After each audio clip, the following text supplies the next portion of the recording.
Hello learners, आप सभी का स्वागत है कक्षा केंद्र की सीरीज संविधान की बात में। इस सीरीज में अभी तक हम बात कर चुके थे आर्टिकल 12 तक और आज जो शुरुआत होने जा रहा है वो है आर्टिकल 13। ये संविधान के पार्ट 3 का बहुत इंपॉर्टेंट आर्टिकल है, आर्टिकल 13। इसके माध्यम से आपको बहुत सारे क्वेश्चंस को आसानी से समझने में भी हेल्प मिलेगी। तो सबसे पहले पिछली वीडियोज़ की तरह हम बात करेंगे इसकी लैंग्वेज की, इसकी भाषा आपसे क्या कहना चाहती है। चलिए, ये तो जी सर लैंग्वेज तो समझ में ही नहीं आती, तभी तो पीएम सर की वीडियोस देखनी पड़ती हैं। इसीलिए मैं आपको इस पूरी लैंग्वेज को बहुत आसान शब्दों में समझाने वाला हूं। एक एक पॉइंट को, जितने भी पॉइंट्स यहां पे लिखे हैं, एक एक पॉइंट को इजी लैंग्वेज में समझिए। सबसे पहला पॉइंट जो है वो ये कहना चाह रहा है कि संविधान के प्रारंभ से ठीक पहले भारत के राज्य क्षेत्र में प्रवृत्त सभी विधियां उस मात्रा तक शून्य होंगी जिस तक भी इस भाग के उपबंधों से असंगत हैं। तो समझने वाली बात यहां पर यह है कि ऐसा कोई भी कानून जो अंग्रेजों ने आजादी मिलने से या इस संविधान के लागू होने से पहले बनाया तो था, लेकिन वो संविधान के भाग 3 जो मूल अधिकारों से संबंधित है, अगर उसके संगत नहीं है, अगर उसको फॉलो नहीं करता है, तो वो कानून जो पहले बनाया गया था वो लागू नहीं रहेगा। अब आप लोगों के लिए समझने वाली बात यह है कि सर पहले के कानून लागू या ना लागू होने वाली बात है क्या। तो समझो, ऐसा नहीं कि पहले के सारे कानून लागू नहीं है, बहुत सारे कानून पुराने भी चल रहे हैं, अभी मैं आपको बताऊंगा। लेकिन वो कोई भी कानून अब नहीं चलेगा जो मूल अधिकारों के खिलाफ जा रहा है या जिनके लागू होने से भारत के नागरिकों के मूल अधिकारों का हनन हो सकता है। ये आपको पॉइंट नंबर 1 समझाना चाह रहा है। दूसरा पॉइंट है कि राज्य कोई ऐसी विधि नहीं बनाएगा जो अधिकारों को छीनती है या न्यून करती है। ये पहले वाली बात को आगे बढ़ाया गया है। पहले वाली बात में कहा गया कि पुराना कोई ऐसा कानून जो मूल अधिकारों को कम करता है या खत्म करता है लागू नहीं होगा। और दूसरी बात कह रही है कि संविधान के लागू होने के बाद भारत की सरकार, भारत की संसद या राज्य की शक्ति प्राप्त कोई भी संस्था ऐसा कोई कानून नहीं बनाएगी जो या तो मूल अधिकारों को खत्म करता है या उनको न्यून मतलब कम करता है। मतलब पुराने वाले कानून तो खत्म हो ही जाएंगे, आप नया भी कोई ऐसा कानून नहीं बना सकते जो किसी भी नागरिक के मूल अधिकारों को खत्म या थोड़ा सा भी कम करता है। तो ये बहुत पावरफुल बात है।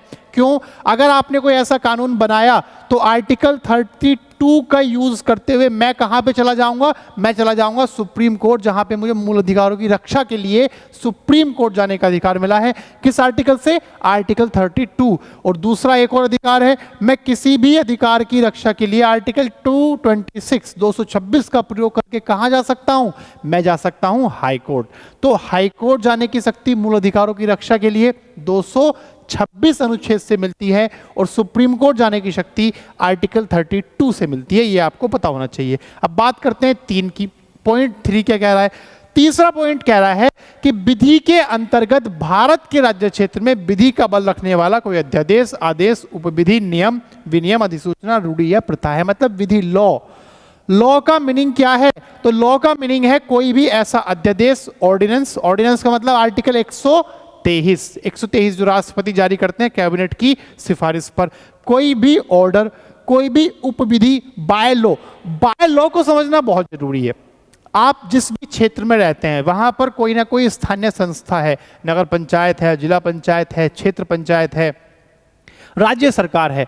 तो बाय लॉ का मतलब होता है कोई भी एक स्थानीय संस्था जो स्थानीय कानून को बनाए रखने के लिए कोई नियम बनाती है, तो वो बाय लॉ होता है। अब भाई आपके क्षेत्र की सफाई किस हिसाब से होगी? ये संसद तो नियम बनाने आएगी नहीं, तो लोकल लेवल पे नियम बनाए जाएंगे। सफाई कर्मी कितने बजे आएगा, कितने बजे जाएगा, तो वो बाय लॉ होते हैं जो स्थानीय संस्थाएं बनाती हैं। वो भी क्या माना जाएगा? उसको भी लॉ माना जाएगा। कोई भी ऐसा नियम, ऑर्डिनेंस, अधिसूचना या फिर कोई भी ऐसी रूढ़ि या प्रथा भी लॉ का पार्ट होंगे। ये आपसे कहना चाह रहा है 13 ये का पॉइंट 3। अब बात करते हैं पॉइंट 4 की।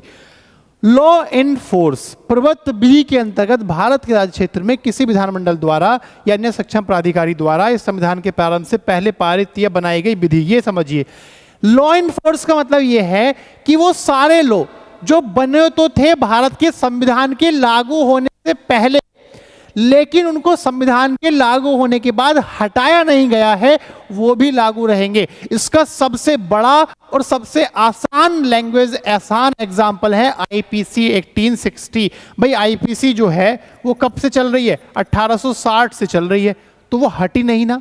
क्यों? क्योंकि वो मूल अधिकारों को खत्म भी नहीं कर रही थी। जो खत्म कर रहे थे उसमें आवश्यक संशोधन कर लिए गए और उसको लागू रहने दिया गया। तो यही इसकी हमारे संविधान की खूबसूरती है कि इसने ना सिर्फ अन्य देशों से कानून या प्रोविजन अडॉप्ट किए, बल्कि ऐसे वो कानून जो अंग्रेजी शासन के थे, अगर वो भी हमारे प्रशासन के लिए फिट बैठ रहे थे तो उनको भी रहने दिया गया। ये 13 का पॉइंट 4 आपसे कह रहा था। और 13 का पॉइंट 5 क्या कह रहा है कि इस अनुच्छेद की कोई भी बात संविधान के अनुच्छेद 368 के तहत, अब 368 क्या है? जिससे आप क्या करते हैं, आपने मतलब जिससे संसद क्या करती है? संशोधन करती है, कि इस अनुच्छेद की कोई भी बात 368 के द्वारा किए गए संविधान के किसी संशोधन पर लागू नहीं होगी। मतलब ये पार्ट जो है, ये संविधान जो था लागू हुआ था उसकी बात करता है। कोई अगर अनुच्छेद 368 का प्रयोग करके आपने संशोधन किया है तो उस पर यह बात लागू नहीं होगी। ये आपसे कहना चाह रहा है कौन? संविधान का 13.5। तो ये था हमारे संविधान का अनुच्छेद 13। और ऐसे ही सारे अनुच्छेद को जानने के लिए जुड़े रहिए हमारे प्लेटफॉर्म कक्षा केंद्र की सीरीज संविधान की बात से।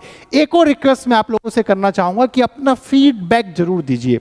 आपको कोई आर्टिकल कम समझ में आया है, कोई बहुत अच्छा समझ में आया है, या कोई और टॉपिक आप समझना चाहते हैं, तो प्लीज़ कमेंट सेक्शन में जाके हमें बताइए। हम पूरी कोशिश करेंगे कि आपकी जो रिक्वेस्ट है उस पर काम किया जाए, आपको बेहतर कंटेंट दिया जाए।